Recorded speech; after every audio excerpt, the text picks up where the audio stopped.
Екипа на телевизија Кочани денеска го посети спортско-рекреативниот центар Пониква, каде ја регистрираше масовната посетеност и зимскиот амбиент што го донесе долгоочекуваниот снег. Покрај малиот ски лифт вриеше како во кошница, бидејќи во услови кога не работи тројката, овде се сите кои сакаат да се спуштат по патеката, да санкаат или едноставно да прошетаат.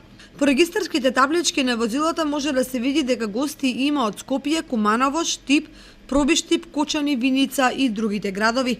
Снежната покривка изнесува околу 15 сантиметри, но доколку се остварат прогнозите на синоптичарите кои најавуваат нови врнежи, во наредните денови се очекува таа да се зголеми. Инаку, собствениците на угостителските и сместувачките капацитети велат дека се целосно исполнети и дека туристичката сезона овде доправа започнува.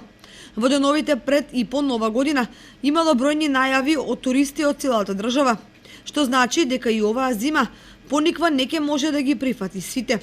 Што се однесува до патот од Кочани до Пониква, тој е проводен, а сообраќајот се одвива непречено и без застои. Меѓутоа на возачите им се препорачува задолжително носење зимска опрема, бидејќи кога е во прашање планината, никогаш не се знае. Нашата камера ја регистрираше и меглата која како да го дели просторот помеѓу Кочанската котлина и планината.